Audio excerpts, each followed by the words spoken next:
ಶ್ರೀ ಗುರು ಚರಿತ್ರೆ 23ನೆಯ ಅಧ್ಯಾಯ. ನಾಮಧಾರಕ ಸಿದ್ಧಮುನಿಗೆ ನಮಸ್ಕರಿಸಿ, ಸ್ವಾಮಿ, ಗುರುಮಹಿಮೆಯನ್ನು ತಿಳಿಸುವಂತಹ ಇನ್ನೊಂದು ಗುರುಕಥೆಯನ್ನು ಹೇಳಿ, ಎಂದು ಪ್ರಾರ್ಥಿಸಿಕೊಂಡನು. ಅದಕ್ಕೆ ಸಿದ್ಧಮುನಿ, ಗುರು ಮಹಿಮೆಯನ್ನು ತಿಳಿಸುವ ಮತ್ತೊಂದು ಕಥೆಯನ್ನು ಹೇಳುತ್ತೇನೆ. ಏಕಾಗ್ರಚಿತ್ತನಾಗಿ ಕೇಳು. ಗೋಡೆಮ್ಮೆಯಿಂದ ಹಾಲು ಕರೆಸಿ ಶ್ರೀಗುರುವು ತಮ್ಮ ಮಹಿಮೆಯನ್ನು ಪ್ರಕಟಗೊಳಿಸಿದ್ದರಲ್ಲವೇ? ಅದರ ಮಾರನೆಯ ದಿನ ಆ ಎಮ್ಮೆಯನ್ನು ಮಣ್ಣು ಹೊರಲು ಕರೆದುಕೊಂಡು ಹೋಗಲು ಜನ ಬಂದರು. ಆದರೆ ಆ ಬ್ರಾಹ್ಮಣ ಎಮ್ಮೆಯನ್ನು ಕಳುಹಿಸಲು ನಿರಾಕರಿಸಿ, ಅದು ನಮಗೆ ಈಗ ಹಾಲು ಕೊಡುತ್ತಿದೆ, ಆದ್ದರಿಂದ ಅದನ್ನು ನಾವು ಕಳುಹಿಸುವುದಿಲ್ಲ, ಎಂದು ಹೇಳಿ, ಅದು ಅಂದು ಕೊಟ್ಟಿದ್ದ 2 ಪಾತ್ರೆ ಹಾಲನ್ನು ತೋರಿಸಿದನು. ಬಂದವರೆಲ್ಲರೂ ವಿಸ್ಮಿತರಾಗಿ, ನೆನ್ನೆಯವರೆಗೂ ಈ ಎಮ್ಮೆ ಹಲ್ಲಿಲ್ಲದ ಗೊಡ್ಡಾಗಿತ್ತು, ಗರ್ಭ ಧರಿಸಿರಲಿಲ್ಲ, ಕರು ಹಾಕಲಿಲ್ಲ, ಇಂದು ಹೇಗೆ ಹಾಲು ಕೊಟ್ಟಿತು, ಎಂದು ತಮ್ಮಲ್ಲಿ ಮಾತನಾಡಿಕೊಳ್ಳುತ್ತಾ ಹೊರಟು ಹೋದರು. ಗೊಡ್ಡೆಮ್ಮೆ ಹಾಲು ಕೊಟ್ಟ ವಿಷಯ ಕರ್ಣಾಕರ್ಣಿಕೆಯಾಗಿ ಒಬ್ಬರಿಂದೊಬ್ಬರ ಕಿವಿಗೆ ಬಿದ್ದು, ಕೊನೆಗೆ ಆ ಊರಿನ ರಾಜನವರೆಗೂ ಹೋಯಿತು. ರಾಜ ಆಶ್ಚರ್ಯಪಟ್ಟು, ನಿಜವನ್ನು ತಿಳಿಯಲು ಆ ಬ್ರಾಹ್ಮಣನ ಮನೆಗೆ ಬಂದು, ಅವನಿಗೆ ನಮಸ್ಕರಿಸಿ, ನಿಜವಾದ ವಿಷಯ ಏನೆಂದು ವಿವರಿಸಲು ಅವನನ್ನು ಕೇಳಿಕೊಂಡನು. ಅದಕ್ಕೆ ಆ ಬ್ರಾಹ್ಮಣ, ಗಂಗಾತಟದಲ್ಲಿ ಸನ್ಯಾಸಿಯೊಬ್ಬರಿದ್ದಾರೆ, ಅವರು ಈಶ್ವರನ ಅವತಾರವೇ, ಇದು ಅವರ ಮಹಿಮೆ. ನೆನ್ನೆಯ ದಿನ ಅವರು ನಮ್ಮ ಮನೆಗೆ ಬಂದು, ನನ್ನ ಹೆಂಡತಿಯನ್ನು ಭಿಕ್ಷೆ ಕೇಳಿ, ಆಕೆ ಸ್ವಲ್ಪ ಸಮಯ ಕಾಯಲು ವಿನಂತಿಸಿಕೊಂಡರೆ, ತಮಗೆ ಕಾಲಾವಕಾಶವಿಲ್ಲವೆಂದು ಹೇಳಿ, ಎದುರಿಗೆ ಕಾಣುತ್ತಿದ್ದ ಎಮ್ಮೆಯಿಂದ ಹಾಲು ಕರೆದು ಕೊಡಲು ಹೇಳಿದರು. ಅದು ಗೋಡೆಮ್ಮೆ ಎಂದು ಹೇಳಿದರು. ಅವರು ಅದನ್ನು ಕೇಳದೆ, ಹಾಲು ಕರೆದು ತೋರಿಸುವಂತೆ ಆದೇಶ ಕೊಟ್ಟರು.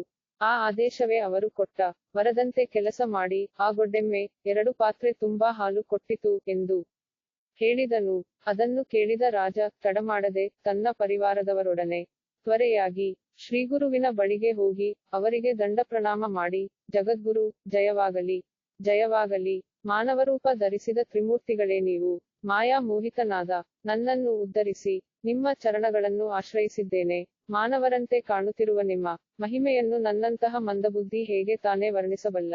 ನೀವೇ ನನ್ನ ರಕ್ಷಕರಾದ ಸದಾಶಿವನು, ಜಗದ್ರಕ್ಷಕರು ನೀವೇ, ಎಂದು ಭಕ್ತಿಯಿಂದ ಅವರನ್ನು ಸ್ತುತಿಸಿದನು. ಅವನ ಸ್ತುತಿಯಿಂದ ಸಂತುಷ್ಟರಾದ ಶ್ರೀಗುರುವು, ಹೇ ರಾಜ, ನಾವು ತಾಪಸಿಗಳು, ಕಾಡಿನಲ್ಲಿ ವಾಸ ಮಾಡುವವರು, ಪರಿವಾರ ಸಮೇತನಾಗಿ ನಮ್ಮನ್ನು ಕಾಣಲು ನೀನು ಬಂದ ಕಾರಣವೇನು, ಎಂದು ಕೇಳಿದರು. ಅದಕ್ಕೆ ರಾಜನು ಕೈಜೋಡಿಸಿ, ಸ್ವಾಮಿ, ನಿಮಗೆ ಈ ಕಾಡಿನಲ್ಲಿ ವಾಸವೇತಕ್ಕೆ? ನೀವು ಭಕ್ತರನ್ನುದ್ಧರಿಸಲು ಬಂದಿರುವ ನಾರಾಯಣ ಸ್ವರೂಪಿಗಳು, ಭಕ್ತರ ಇಷ್ಟಾರ್ಥಗಳನ್ನು ಪೂರ್ಣಗೊಳಿಸಿ, ಅವರಿಗೆ ಆನಂದವನ್ನುಂಟು ಮಾಡುತ್ತೀರಿ. ಭಕ್ತವತ್ಸಲ, ನಿಮ್ಮ ಕೀರ್ತಿ ಎಣೆಯಿಲ್ಲದ್ದು.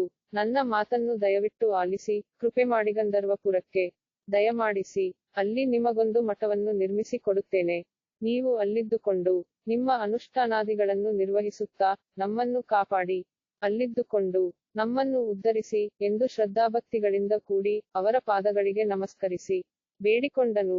ಭಕ್ತ ಜನೋದ್ಧಾರಕ್ಕಾಗಿ ಅವನ ಕೋರಿಕೆಯನ್ನು ಈಡೇರಿಸಬೇಕು ಎಂದು ಶ್ರೀಗುರುವು ಯೋಚಿಸಿ, ಹೇ ರಾಜ, ನಿನ್ನ ಭಕ್ತಿಗೆ ಮೆಚ್ಚಿದ್ದೇವೆ, ನಿನ್ನ ಕೋರಿಕೆಯಂತೆ ಆಗಲಿ, ಎಂದು ಅವನ ಮಾತಿಗೆ ತಮ್ಮ ಒಪ್ಪಿಗೆ ಕೊಟ್ಟರು. ಗುರು ವಚನದಿಂದ ಸಂತೋಷಗೊಂಡ ರಾಜ, ಶ್ರೀಗುರುವನ್ನು ಪಲ್ಲಕ್ಕಿಯೊಂದರಲ್ಲಿ ಕೂಡಿಸಿ, ವಾದ್ಯಗಳೊಡನೆ ಸುಘೋಷಗಳನ್ನು ಮಾಡುತ್ತಾ, ಮಂಗಳ ಗೀತಗಳನ್ನು ಹಾಡುತ್ತಾ, ಅವರನ್ನು ಮೆರವಣಿಗೆಯಲ್ಲಿ ಗಂಧರ್ವಪುರಕ್ಕೆ ಕರೆದುಕೊಂಡು ಹೊರಟನು. ಆ ದಾರಿಯಲ್ಲಿ ಊರಿನ ಪಶ್ಚಿಮಕ್ಕೆ ದೊಡ್ಡದಾದ ಅಶ್ವತ್ಥ ವೃಕ್ಷವೊಂದಿತ್ತು. ಅದರ ಹತ್ತಿರದಲ್ಲಿ ಇದ್ದ ಮನೆಗಳೆಲ್ಲವೂ ಪಾಳು ಬಿದ್ದಿದ್ದವು. ಆ ಅಶ್ವತ್ಥ ವೃಕ್ಷದಲ್ಲಿ ಭಯಂಕರವಾದ ನರಮಾಂಸ ಭಕ್ಷಕನಾದ ಬ್ರಹ್ಮರಾಕ್ಷಸನೊಬ್ಬನಿದ್ದನು. ಅವನ ಭಯದಿಂದಾಗಿ ಅಲ್ಲಿ ಜನರು ಯಾರೂ ವಾಸ ಮಾಡುತ್ತಿರಲಿಲ್ಲ. ಮೆರವಣಿಗೆ ಆ ವೃಕ್ಷದ ಸಮೀಪಕ್ಕೆ ಬರುತ್ತಲೇ, ಆ ಬ್ರಹ್ಮರಾಕ್ಷಸ ಮರದಿಂದ ಕೆಳಗಿಳಿದು ಬಂದು, ಶ್ರೀಗುರುವಿನ ಪಾದಗಳಲ್ಲಿ ಬಿದ್ದು, ಕೈಜೋಡಿಸಿ, ಭಕ್ತಿಯಿಂದ, ಹೇ ಸ್ವಾಮಿ, ದಯಮಾಡಿ ನನ್ನನ್ನು ಉದ್ಧರಿಸು. ನಿಮ್ಮ ದರ್ಶನದಿಂದಲೇ ನನ್ನ ಪಾಪಗಳೆಲ್ಲ ನಾಶವಾಗಿ ಹೋದವು. ನನ್ನನ್ನು ಈ ಬ್ರಹ್ಮರಾಕ್ಷಸತ್ವದಿಂದ ಬಿಡುಗಡೆ ಮಾಡು, ಎಂದು ಬೇಡಿಕೊಂಡನು. ಶ್ರೀಗುರುವು ಅವನ ತಲೆಯ ಮೇಲೆ ಕೈಯಿಟ್ಟು ಆಶೀರ್ವದಿಸಿದರು. ತಕ್ಷಣವೇ ಆ ಬ್ರಹ್ಮರಾಕ್ಷಸ ಮಾನವ ರೂಪದಿಂದ ಕಾಣಿಸಿಕೊಂಡು, ಮತ್ತೆ ಶ್ರೀಗುರುವಿನ ಚರಣಗಳಲ್ಲಿ ಬಿದ್ದನು. ಶ್ರೀಗುರುವು ಅವನಿಗೆ, ಅಯ್ಯ, ತಕ್ಷಣವೇ ನೀನು ಸಂಗಮಕ್ಕೆ ಹೋಗಿ ಸ್ನಾನ ಮಾಡು. ಸ್ನಾನ ಮಾತ್ರದಿಂದಲೇ ನಿನ್ನ ಸರ್ವ ಪಾಪಗಳು ನಾಶವಾಗಿ, ನೀನು ಪುನರ್ಜನ್ಮ ರಹಿತನಾಗುತ್ತೀಯೇ, ಎಂದು ಹೇಳಿದರು. ಅವನು ಗುರುವಿನ ಅಪ್ಪಣೆಯಂತೆ ತಡಮಾಡದೆ ಸಂಗಮಕ್ಕೆ ಹೋಗಿ ಅಲ್ಲಿ ಸ್ನಾನ ಮಾಡಿ ಮುಕ್ತನಾದನು. ಅಲ್ಲಿ ಸೇರಿದ ಜನರೆಲ್ಲರೂ, ಈ ಸನ್ಯಾಸಿ ಮನುಷ್ಯ ಮಾತ್ರವಲ್ಲ, ತ್ರಿಮೂರ್ತ್ಯವತಾರನೇ, ಎಂದು ಮುಕ್ತ ಕಂಠದಿಂದ ಕೊಂಡಾಡಿದರು. ನಂತರ ಶ್ರೀಗುರುವು ರಾಜನಿಗೆ, ನಾವು ಇಲ್ಲಿಯೇ ನೆಲೆಯಾಗುತ್ತೇವೆ, ಎಂದು ಹೇಳಲು, ರಾಜ ತಕ್ಷಣವೇ ಅಲ್ಲಿದ್ದ ಮನೆಯೊಂದನ್ನು ಮಠದಂತೆ ಪರಿವರ್ತಿಸಿಕೊಟ್ಟನು. ಅಲ್ಲಿದ್ದುಕೊಂಡು ಶ್ರೀಗುರುವು ಪ್ರತಿದಿನವೂ ಸಂಗಮಕ್ಕೆ ಹೋಗಿ ಅಲ್ಲಿ ಅನುಷ್ಠಾನಾದಿಗಳನ್ನು ಮಾಡಿಕೊಳ್ಳುತ್ತಾ ಮಧ್ಯಾಹ್ನದ ವೇಳೆಗೆ ಮಠಕ್ಕೆ ಹಿಂತಿರುಗುತ್ತಿದ್ದರು. ಹಾಗೆ ಅವರು ಸಂಗಮಕ್ಕೆ ಹೋಗಿ ಬರುವಾಗ ರಾಜ ಸಪರಿವಾರ ಸೈನ್ಯ ಸಮೇತನಾಗಿ ಅವರೊಡನೆ ಹೋಗಿ ಬರುತ್ತಿದ್ದನು. ಭಕ್ತವತ್ಸಲನಾದ ಶ್ರೀಗುರುವು ಅಲ್ಲಿದ್ದುಕೊಂಡೇ ತಮ್ಮ ಭಕ್ತರ ಇಷ್ಟಾರ್ಥಗಳನ್ನು ಪೂರೈಸುತ್ತಿದ್ದರು. ನಿತ್ಯ ಸಂತರ್ಪಣೆ ನಡೆಯುತ್ತಿದ್ದ ಆ ಮಠಕ್ಕೆ ಶ್ರೀಗುರುವಿನ ಕೀರ್ತಿಯನ್ನು ಕೇಳಿದ ಬಹಳ ಜನ ಅವರ ದರ್ಶನಾಕಾಂಕ್ಷಿಗಳಾಗಿ ಬರುತ್ತಿದ್ದರು. ಅವರಿದ್ದ ಮಠಕ್ಕೆ ಸ್ವಲ್ಪ ದೂರದಲ್ಲಿ ಕುಮಸಿ ಎಂಬ ಹಳ್ಳಿಯೊಂದಿತ್ತು.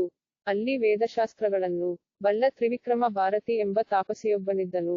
ಅವನು ಪ್ರತಿದಿನವೂ ನೃಸಿಂಹಸ್ವಾಮಿಯ ಮಾನಸ ಪೂಜೆ ಮಾಡುತ್ತಿದ್ದನು. ಅವನು ಶ್ರೀಗುರುವಿನ ಬಗ್ಗೆ ಕೇಳಿ, ಆ ಸನ್ಯಾಸಿ ಡಾಂಬಿಕ ಇರಬೇಕು, ಇಲ್ಲದಿದ್ದರೆ ಅವನಿಗೆ ಈ ಡಂಬಾಚಾರಗಳೆಲ್ಲ ಏಕೆ ಬೇಕು ಎಂದು ಶ್ರೀಗುರುವನ್ನು ನಿಂದಿಸುತ್ತಿದ್ದನು. ಸರ್ವಜ್ಞರಾದ ಶ್ರೀಗುರುವು ಅವನು ಮಾಡುತ್ತಿದ್ದ ನಿಂದೆಗಳನ್ನು ತಿಳಿದರು. ಆಗ ಅಲ್ಲಿ ಒಂದು ಅಪೂರ್ವವಾದ ಘಟನೆ ನಡೆಯಿತು. ನಾಮಧಾರಕ ನಿಶ್ಚಲವಾದ ಮನಸ್ಸಿನಿಂದ ನಾನು ಹೇಳುವುದನ್ನು ಕೇಳು ಎಂದು ಸಿದ್ಧಮುನಿ ಹೇಳಿದರು. ಇಲ್ಲಿಗೆ 23ನೆಯ ಅಧ್ಯಾಯ ಮುಗಿಯಿತು.